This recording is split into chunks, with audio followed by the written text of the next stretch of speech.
Filming.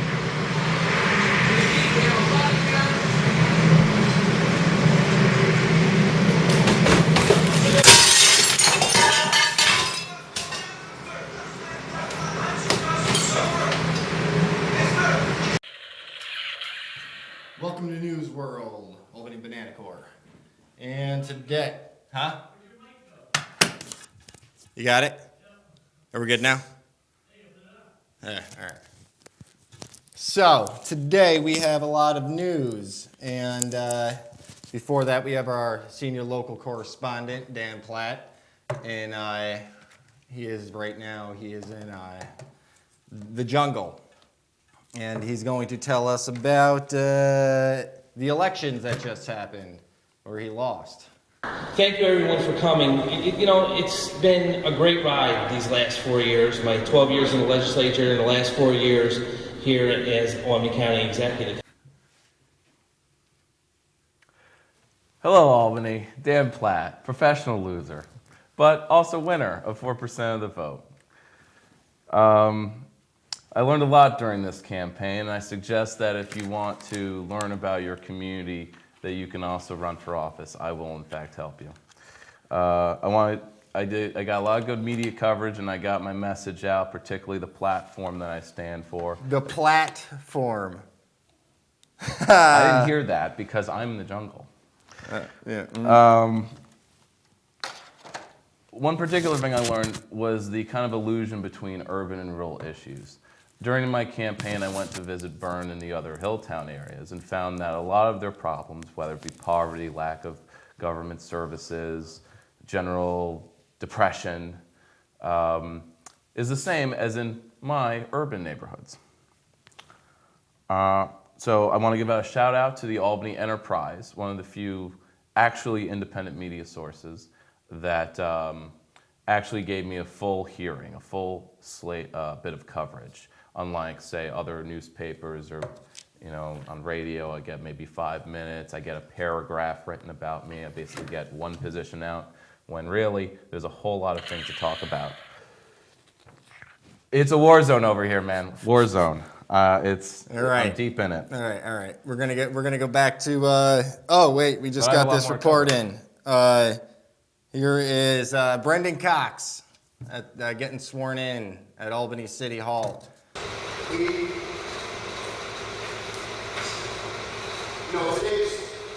time, I know nobody wants to talk about reforming the police, and I'm fine with that, because we have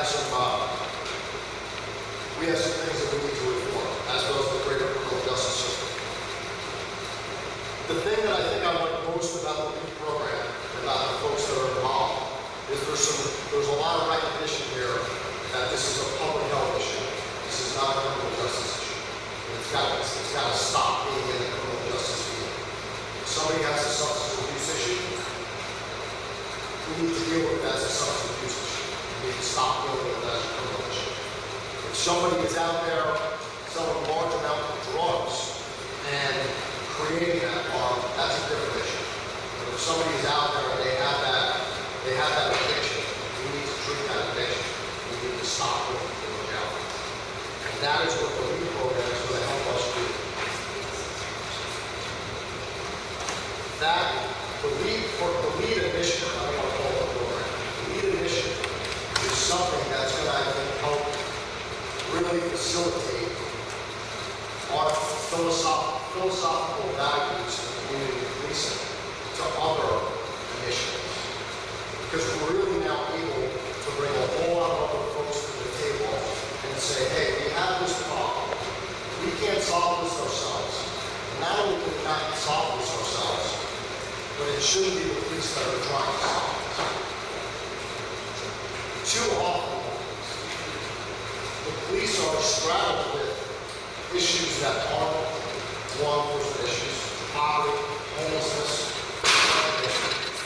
because we're the only ones that are around 24 hours a day, 7 days a week. And by signing that MOU, that memorandum of understanding last week, the significance of that was that our community partners agreed and committed to the fact that they were willing to be around 24 hours a day, 7 days a week.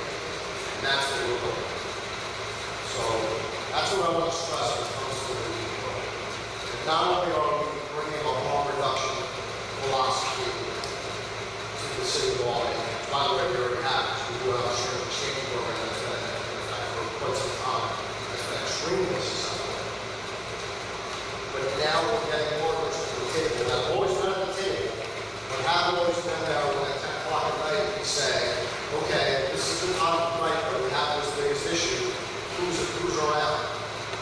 Again, I love our partners, but we need them there at 10 o'clock at night. Because at 10 o'clock in the morning, that's not always the time that we have the issue. And this is really something that will help us as we're looking to reform the criminal justice system, to reform the bigger system. Because those issues that I just spoke about, poverty, homelessness, drug addiction, mental illness, those are issues that the criminal justice system should be addressing. We play a part, but we shouldn't be leading those. Now we're going to go on to, now a lot of people know me, but they don't know that I'm an advocate for the legalization of marijuana. And I'm a human rights activist, an animal activist. I'm against mass incarceration.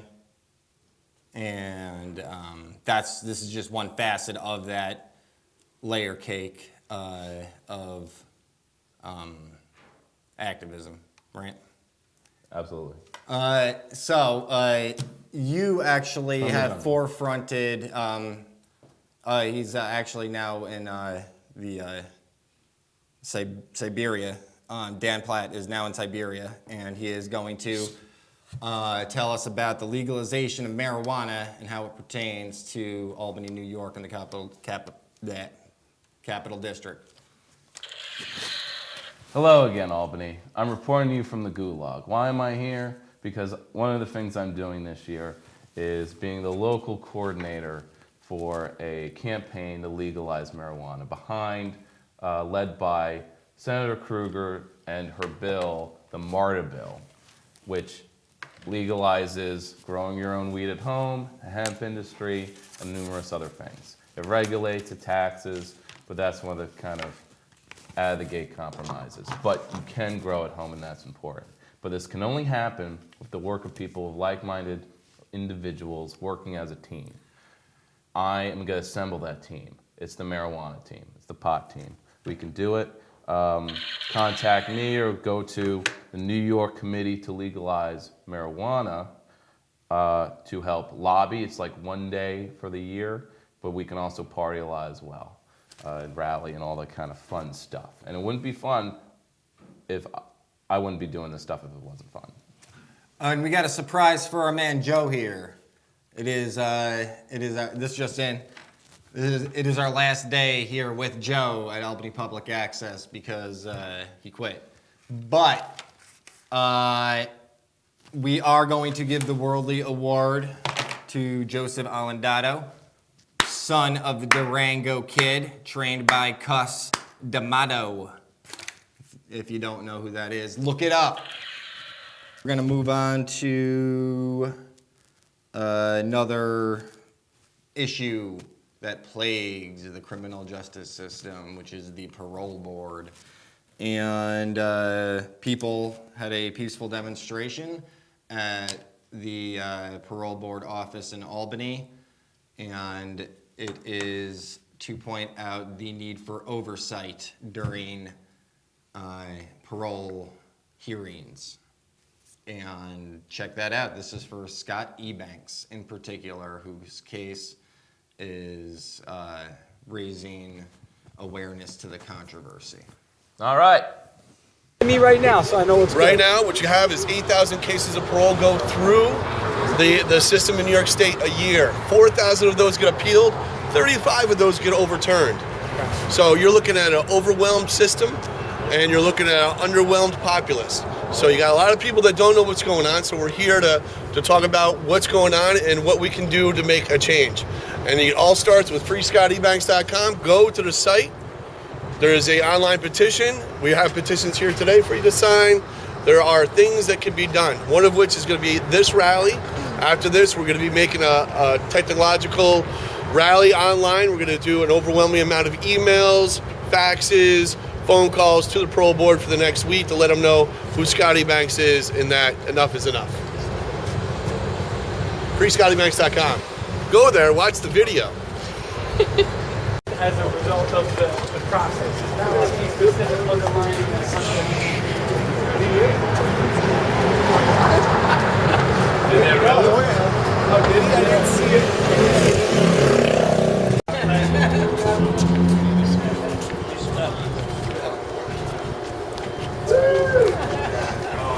I really wanted to thank you.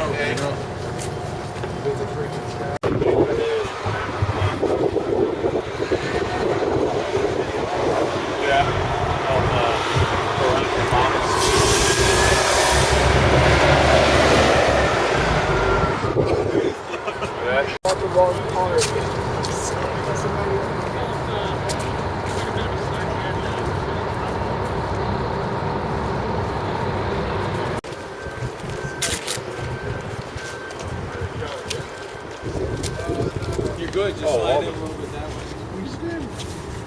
Just like blank picture right here. That's a good one. No flank system at all.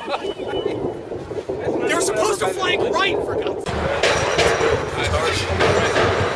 Woo! Free Scott Ebanks. He's 19 years old, swept off the streets, put with a substandard attorney who was the public defender and was supposed to get the utmost law from him and justice. So his mother told him to take it to trial because he was innocent and he maintained his innocence and he told everybody he was innocent. But because of the legal system in the 90s, he was swept right off the streets and he's been there and he was sentenced to 22 years to life. So he did the 22 years as an innocent person and he's been in there since. So now he's been in 25 years. He's been hit by the parole board twice after fulfilling all his criteria, everything that they wanted him to do in the prison system, he is done. So at this point now we're saying that he's being held hostage. We have an absolute innocent man being held by a parole board that doesn't go back and check their facts. If they did, they would let him out, absolutely. So this is a parole reform movement also. Parole has to be looked at because there's just so many people coming through the system that it's impossible for them to do their due diligence. We're not blaming anybody except for the overwhelming circumstances and system that we're experiencing. It's about change. It's about bringing our friend home, and hopefully his life wasn't spent in there for nothing. Hopefully we can get him home, and that maybe down the road there'll be some reform. All right, let's take it out of here peacefully. Good. We're from across the street.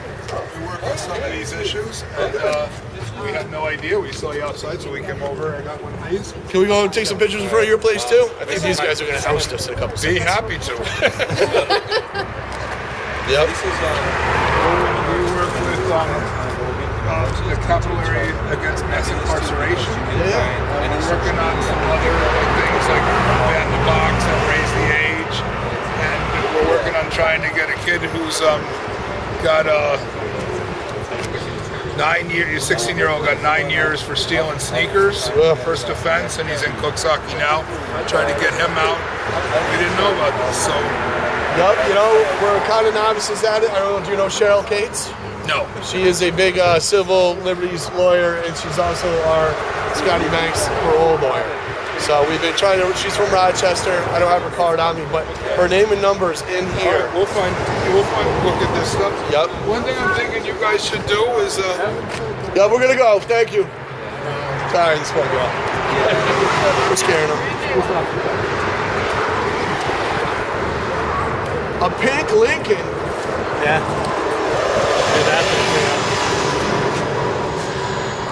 What are you guys doing? You get us killed. You guys are gonna get. so where is this group out of? We're right out of Albany, right downtown. My barbershop is Patsy's Barbershop, right on Pearl and Howard. I've been to a barbershop every once in a while. You want to come down? We do a nice hot shave. So, like, There's a couple groups in Albany working on this stuff. If you guys went, you probably could talk to them and go to the meetings. We talked to them, and like we definitely like are on social media with them. Like, have you talked to the? Hi, I'm Ariella. I'm an organizer for Capital Hearing Against Mass Incarceration. Yeah. I Great. think that we could definitely team up on this issue. That sounds great. Did you hear my little speech about what it was about? Yeah. Yeah. So when you go to parole, claiming you're innocent still, they're going to keep you. They really don't even look. It's a horrible thing at this point. It's awful. The whole parole system is just... Well, I'm right down here. Let me give you my card. Yeah, we also got like today I was talking to the head of the NAACP here is Bernie Bryan, and he's a lawyer and he works on a lot of these things. We talked to him a little bit today. There's a whole bunch of folks. Alice Green was on the call today. Yep. I don't know if you guys saw that Walmart worker that got fired. Yeah. So we're working on that thing. We work on all of this sort of stuff. And we are up for parole again. He's up for it in the second week in January. Okay. So that's why we're trying to get a little motion before everybody goes away for Thanksgiving vacation. We're gonna hit them now, and we have like a little project plan for them where we're just gonna mass email them, fax them. We're gonna take it, a little bit more. This is awesome. Thank you very much. You have a card on you? I actually have one. Okay. I'll be right back. Yep. So what would you guys want us to do? Is there anything we can do to help you or to help us? well, the big thing is let's figure out when we can have a get-together meeting where we can.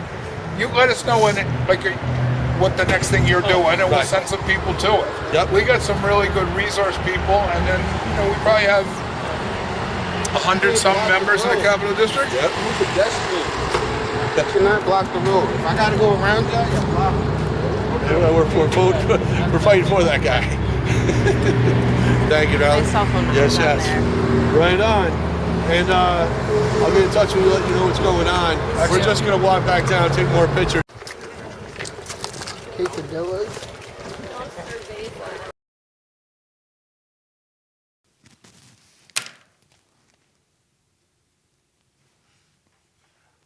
And we're back. And, Scott Weiland's dead. Dan? You will be missed. It's important to live a full life than a life unexamined. Back to you. That was beautiful. All right, and the Christmas tree. We lit up a Christmas tree downtown. Holiday tree. Hanukkah tree. Atheist bush. I heard that ancient tribes used to hang mushrooms from the trees to dry them, and they would fall underneath the tree, hence the spiritual aspect, the presence under the tree, and the ornaments on it. Well, most fruit falls from trees, and those can also be considered nature's bounty. It was mushrooms. Psychotropic mushrooms? I'd believe that. I mean, the practice started in Germania / Germany, and just like you had special tea down in the Mediterranean area, you guess they'd have mushrooms. Well, mushrooms. So yes, it was all pagan. And, Yeah. it was kind of. And now we have Walmart and Santa. And coffee cups. And fucking Starbucks cups. You know what? We're going to move on to Occupy Reunion in Albany, New York, which was kind of not the largest reunion as far as reunions go, but it did happen. We are here at the Albany Occupy Reunion in Academy Park with, what's your name? Professor Truth. Professor Truth. And we're going to give you a little scan of the area, let you know what this reunion's about. How did The turnout. All right, so we're just going to do a little scan-a-rooney. Gentleman over there's been waiting since 6 a.m. The guy on the bench.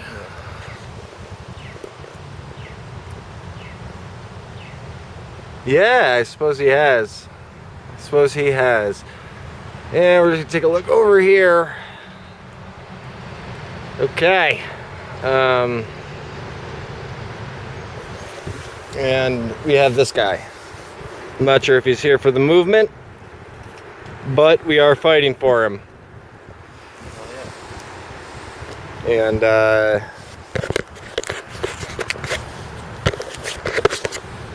News World, Albany Banana Corps. Signing out. You have to say your name. Signing out. You have to be passionate about it. Signing out. Alex Stokes signing out. You love your introspective. It's not that cold out here. It's like 50. At least it's not raining. That type of thing, you know? Yeah. Needless to say.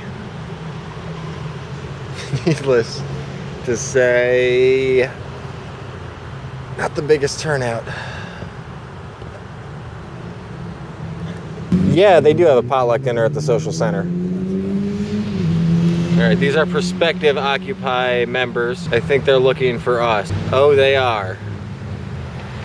Or they're just reading tourist monuments, which is also good for the community and education and tolerance and history. History, yes. Especially since Albany used to be Dutch City. Dutch City. Oh, yeah. Used to be the hearth of the Mohawk Nation. I think I might have scared them. Yo, there's a bunch of squirrels occupying the park. Look at that little buddy. There's more squirrels here than people. Yeah, eventually nature will win. As you can see, there are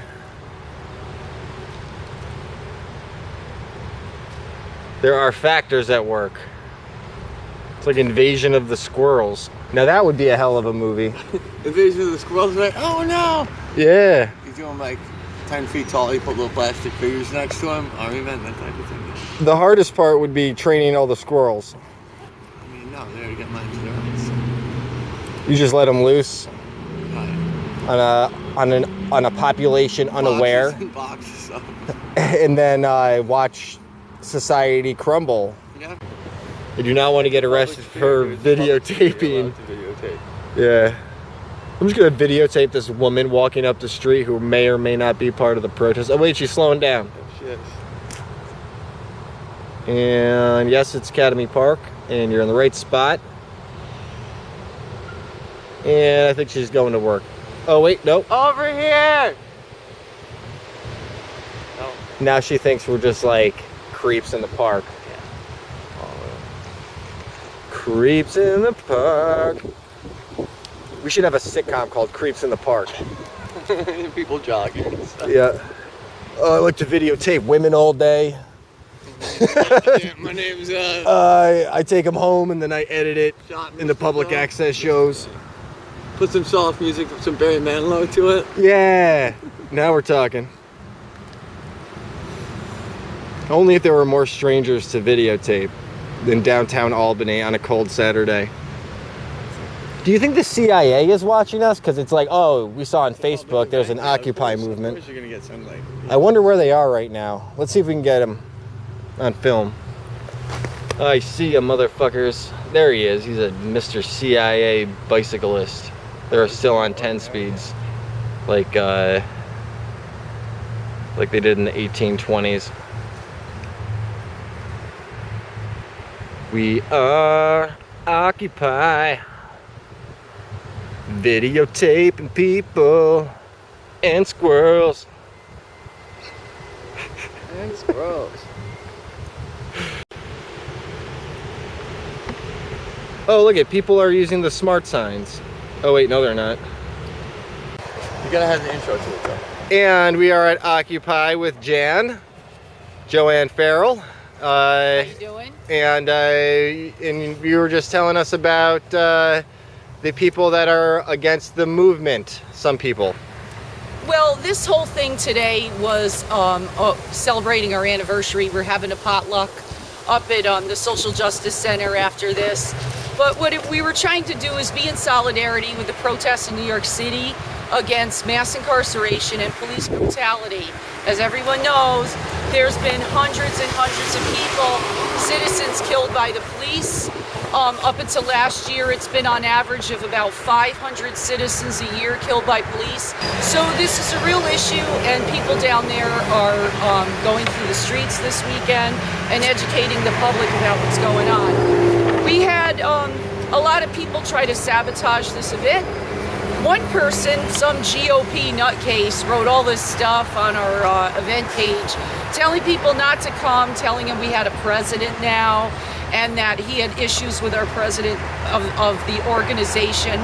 One, Occupy is not an organization, it is a movement. It is a movement of individuals locally in this area. It's mostly just coalition groups from all the different progressive groups that exist in the area, and a lot of individuals that just wanted to get involved in fighting the corporations, take back their lives, take back their economic stability. So he wrote all this stuff that we were a pack of wolves, and we were dangerous, and we had this president, and we were merely a gang now, the Occupy gang. Now, you gotta understand how funny this is. One of our long-term members is Sister Honora, a Catholic nun. I think she's around 72, 70-ish. And, you know, she's one of the occupiers that are a part of the gang. So I think that's pretty ridiculous. And I'm glad these guys come out here today. Oh wait, just tell me when you're recording. So the lesson of the Occupy movement is to organize, organize, organize. That there's no one better to do the work that needs to be done, the change in the world, than you. Join a local movement. If there is no movement, then you are the person to start it. Don't know how? Read, read, read. Read for, take 3 years if you need to. Take your time, and it'll be worth it. It'll be results, it'll be satisfying. That's what the Occupy movement was about. It took a year to organize. It didn't come out of the ether. There was a lot of planning involved. There were groups, particularly anarchists, who started Occupy. And they created a set of language for anyone to use. That we're the 99% against the 1%. And from there have been a blooming of movements and new activities. Certain unions have decided to become more militant. Other organizations have decided to step up. And now more communities than ever are speaking up for themselves, finding their voice, and being helped by facilitators and organizers that came out of those encampments.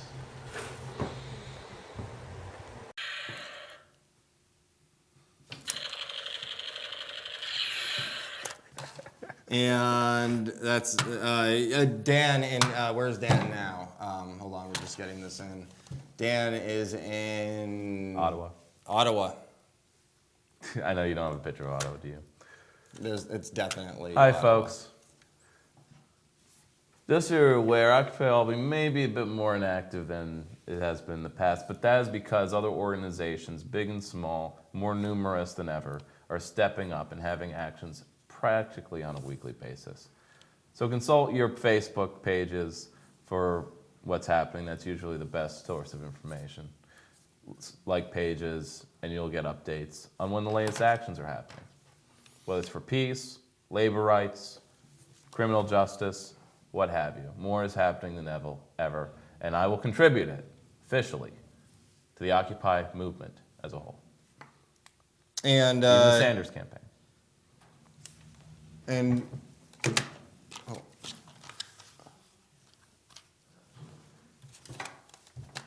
and we showed earlier the swearing in of Chief Cox, and this was a demonstration by Capital Area Against Mass Incarceration about the firing of Chief Cox.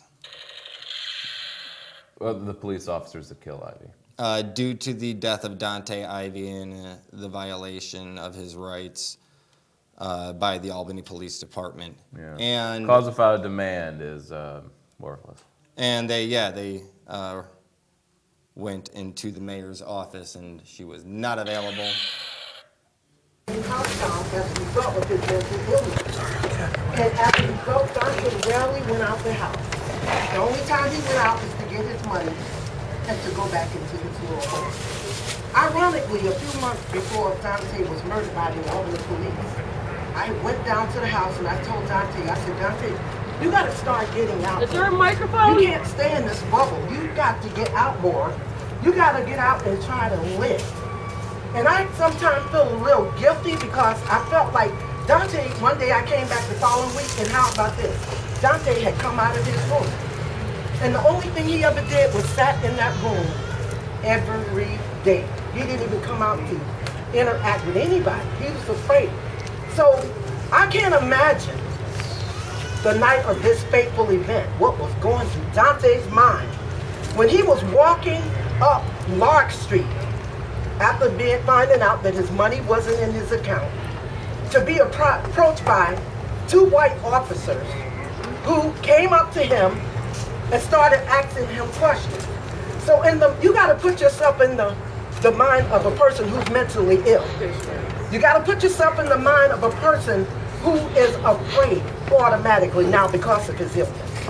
And I can't imagine what Dontay was thinking when these people came up on him and started asking him all kinds of questions. Dontay was afraid. He was scared out of his mind. And the thing is what I can't understand is when they got the answers they asked for, why did they continue to pursue him? He was not under arrest. He had not committed a crime. There was no crime being reported in the neighborhood. He was just a black man walking in his own neighborhood. He had a right to walk in his own neighborhood. Not only that, they asked if he had a gun. So what? People have a legal right to have a gun in this country. That's right. How do you know? You said Arbor Hill is a high crime area. Okay. So why can't he have a gun to protect himself? Tell him why they stopped him. Exactly. Why did he get stopped? But the reason why they stopped Dontay is because that is the methodology of policing in this city. And the methodology is to harass people, to intimidate them instead of protecting them. And I am sick and tired of it. I am sick and tired of it. I've seen it happen nationwide. I've seen it too many times in this city where they take advantage of the less fortunate and people who don't really use their voice. It's not because we don't have a voice, we don't use our voice. And it's time for us to do like Martin Luther King did. He made his voice heard.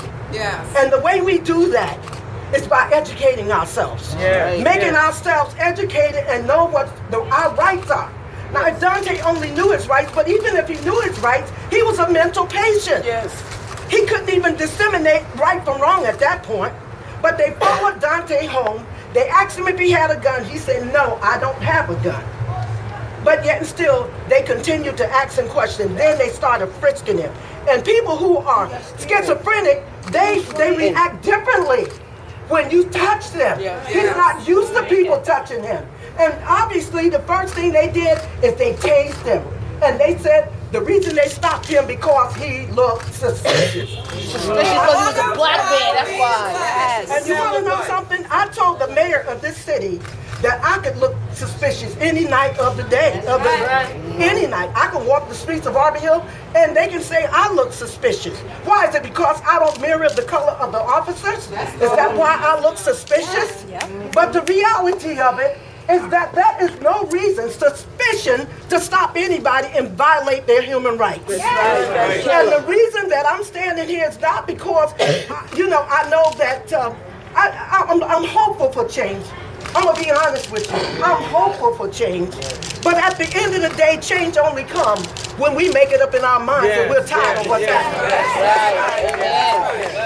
And to be honest with you, I am sick and tired of how I've seen so many of our people who are being falsely arrested. I'm a criminologist. I went to school I graduated with a master's in criminology. And I know how they study to deal with inner city crime. And the thing is, they come in these cities unequipped to deal with you from your cultural experience. But coming and dealing with it from their own personal cultural experience. So when you're dealing in a community of people that don't mirror you, then you need to make yourself educated on how to deal with all races of people. That's right. Irregardless to the color of their skin, their economic status. When you come in a community, you need to be prepared to deal with people who have mental illness and know your community. Yeah. If you're doing policing community, you're there to de-escalate, not to escalate situations. Yes. So how did this become an escalated situation with my nephew being killed? Now they're saying that he died from a heart attack. Whoa. That's not true. He died because he got tased. He died as a result of being chased like an animal in the street. He died because he got tased numerous times. He got tased because they beat him with their batons. He died because he was scared to death. That's right. And if they didn't stop him, he'd still be alive today. He did not know why he was being held or apprehended. That's right. And you know what? I know they're in an uproar because I said I saw the police spit on him. Oh. You can say what you want to say. I know what I saw on that tape. That's right. That's right. I'm sick of the lies. You know what you saw. I know what I saw. I saw them spit on my nephew, and I said, did they just spit on him? And you know, people can make you believe what you want to believe. But that's your perception, and I have mine. And in this whole course, I feel that my family has not gotten justice because you know why? One innocent man has been murdered by 3 guilty men who have not been brought to any accountability. And the thing that worries me more than anything is that I have sons, I have grandsons, and I have experienced so much discrimination against my sons who, when we lived in an exclusive neighborhood and they drove my luxury car, that they were stopped all the time coming home and was asked, what are you doing in this neighborhood? My kids said, my sons used to say, we live here. Well, the cops will follow my sons home to make sure that they live in East Greenbush. But I know this from personal experience. I know what it's like to raise black boys in America. I know what it's like to protect your sons from stuff that happens on a daily basis. Not because you have done something, but just because of the color of your skin. I know what it's like to be segregated and to be mistreated because you don't have economic substance as they do. I know what it's like and what it feels like to be abased when you're already down. And that's what I feel like they did with Dontay. They stepped on a man who was already down. And that's how I feel right now. They stepped on a man who was already struggling with his own health issues. And they took Dontay's life. They took his life. And they can tell any story they want in the media. They can paint it to look like the sun. But at the end of the day, for us, it will be a dark cloud. That's right. For the rest of our lives. You can paint it like a sunshine, a sun ray, but you murdered Dontay. And no matter how you try to paint it, it's still a dark cloud, and you are guilty. Yes.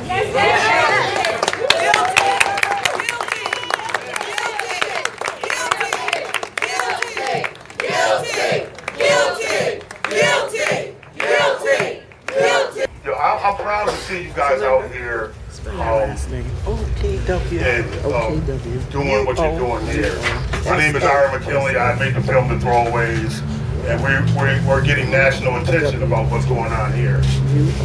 And the situation with Dontay should have never happened, but the thing is, the reality in America is that this is what's going on in every different city that we visited. We just left LA. We just been to Boston, and the same situations are going on in every city that we go to. That they're talking about these things. I also happened to have a chance to go to the Black Lives Matters conference in Cleveland, and the conversation about what's going on in our communities is something that, like, I was proud to hear, is that we can't let it die. We can't let this stuff, we got to keep it going on. You know, I made this film and I started it in 2011. And I remember we was over there and Nakri Moore got murdered. And we was out there and we were right here and we were talking about these same situations. Now we fast forward three years later and it's the same thing going on in our communities. And nothing has been changing. And the thing is, we got to make these things change. We can't just say, okay, well, that happened and then we rally for 6 months and then we let it go. You know, when I was in LA, I was proud of what they were doing. I happened to be with some people that were, it was about all of us or none of us. And they did the ban the box about the criminality, about the box situation, about if you have a felony, they don't even want to see that on the application because there's a lot of things that we need to fight about and fight against in our communities. But it takes us. We can't depend on them to do anything for us, you know what I'm saying? My father got shot and killed by a cop when I was 14. That's 79. Now you fast forward this to like 30-something years and it's still happening, you know? And they're talking about the only reason why we have any accountability is because we do have film and we can film some things. Before that, it was our word against them, and their word always took precedence over what we were saying, you know? And before that, until they see the Rodney King film, you remember how long that ago? That was 91. Here we are in 2015 and we're still going through the same situations, 25 years later. Our thing is, what are we going to do about it? You know what I'm saying? We need to rally together as people and stick up for our own, you know what I'm saying? We can't rely on them to give us anything because they're not going to give us anything. They don't want to give us anything, you know what I'm saying? What we need to do is rally amongst ourselves, you know what I'm saying? And we can do it. You know, they did it in the 60s, they did it before that, you know, and we can do it now. So I'm just saying to you guys, I've been on the road, but to come back here and to see this rally going on, I'm proud of you. And thank you. And all the ones that organized this, thank you for doing it. And the ones, don't let this die, man. You guys got to keep this fight going. Thank you. To never give in to the ideals that cast you beneath ships and forgotten history that sentence you to your knees. Casted you out to sea where you leap rather than leave your fate to half-than humans with manicured hands. Summoned you to the fields where you dance without abandon, knowing that freedom existed deep in your body and mind above all else. And that all else is secondary to your sarcasm-skilled teeth, and when you smile to conceal the truth that you are royalty with a vengeance. Yes. Coming forth with a chariot and Beretta to carry you and the babies home. Demanding justice for Dontay Ivy after officers failed. The whole damn system is guilty as hell. Oh, look at the horses over here. I didn't see the horses. No justice, no peace. No racist, police. No justice, no peace. No racist, police.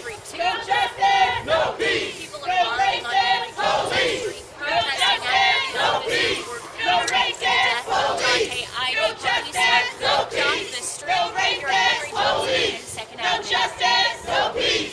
No racist, police. No justice, no peace. No racist, police. Give her some respect, all right? This is Dontay's niece. All right, go ahead. I could tell the difference between an animal and a person, and my uncle was not a freaking animal. He was a person, and he never did nothing wrong. And he didn't like when people touch him at all. And he liked when we gave him the box, but he just didn't want us to touch him because he was schizophrenic. And the fact that he's not an animal, he is a man, and they judge you by their color. And I thought we were free, but we're not really free. We're like dogs. That's right, honey. That's right, baby.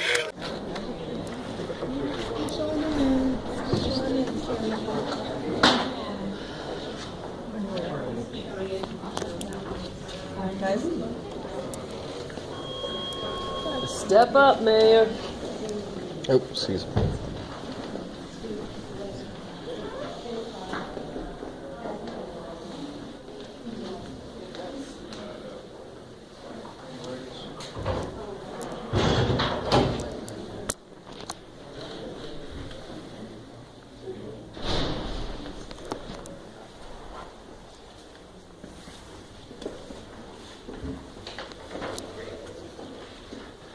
So we just read a letter outside of the mayor's office, and we're here to deliver it.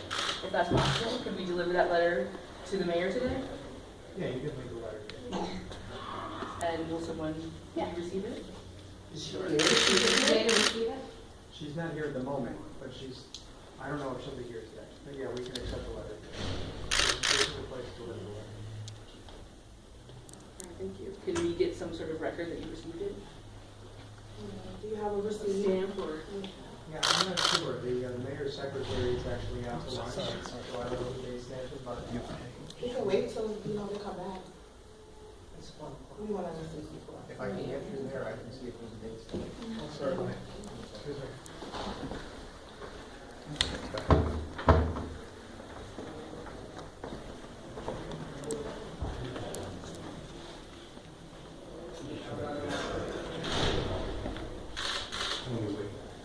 No, I'm not aware of whether they get started. Are you an administrator here? I'm not. I don't work in the mayor's. I work in city hall, but I don't work in the mayor's office. I'm just an intern, so. But you can give us a note you sent some. I can pass it along. So what time will you be able to receive another reception? Because there is a deadline in the letter, so we'd like to make it clear that you received today and will be looked at today. If somebody has a callback number, what I can do when the mayor's secretary comes back, I can have her reach out and let you know if there's going to be a response in writing or if there's some other formal acknowledgement. But you're here in the office, and obviously there are cameras here, so the letter is definitely received.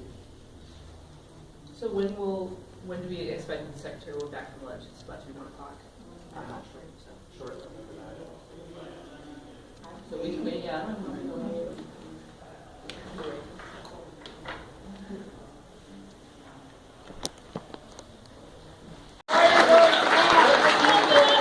Executive Dan McCoy, thank you for joining us, County Executive.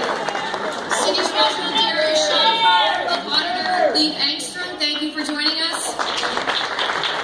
We're also joined by our former Assembly Member Jack McEnany and by the County Legislator Lynn Lakakis. If I've missed anyone, I apologize, but I want to thank the members of this council and everybody who has joined us here tonight.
One of those mayors asked the president what message he wanted us to give to our police chiefs. Our president asked us to tell our chiefs 3 things. First, we talked about the challenges of people living in our poorest neighborhoods and the fact that they are victimized by poverty and victimized by lack of access to opportunity, and then on top of that, they can be in the right place at the right time and still be shot or become the victim of a crime. This is true in Albany. In 2015, 100% of the victims of gun violence in this city were Black or Latino. President Obama said that they desperately need good policing, and that historically, the problem has not been over-policing, but under-policing.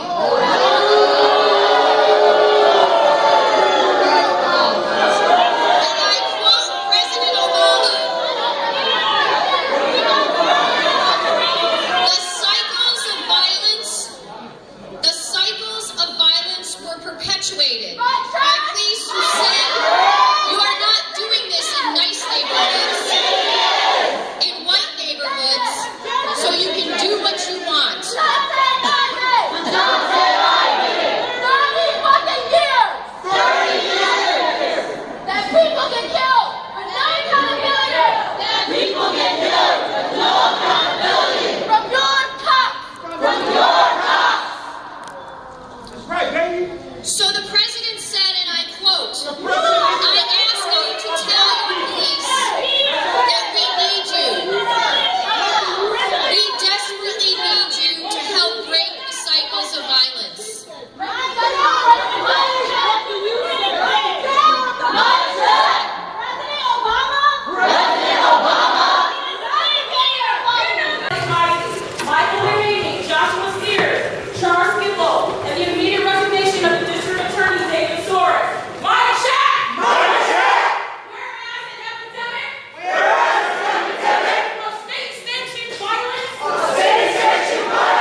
you doing? My name is Ira McKinley, filmmaker, director, producer of the Throwaways documentary, which was based out of Albany, New York. We're here for Dontay Ivy and the memorial and the rally that's continuing in his name. It is October 30th, day before Halloween, and we just want to say this ain't no trick or treat. You know, this is real life stuff that's going on. You know, people getting killed, steady getting killed. This is in Albany, New York, but it's worldwide. And this good brother here, he is documenting the struggle. So we just want y'all to let y'all to know this is a struggle. It's got to keep going on. And this right here is something that needs to be done every time they shoot and kill one of our people. We need to remember it, we need to rally against it, and we need to make as much noise as we can to let them know that we ain't playing games no more. It's not trick or treat. All right. And so they stormed the mayor's office. Casually walked in. They casually walked in.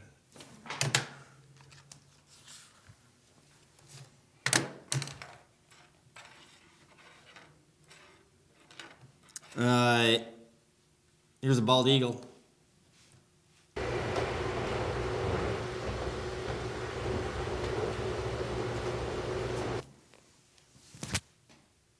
All right. This has been News World, Albany Banana Corps. This goes to the son of the Durango Kid, Joseph Alendato. Thank you for all your assistance over the past year and your association with News World.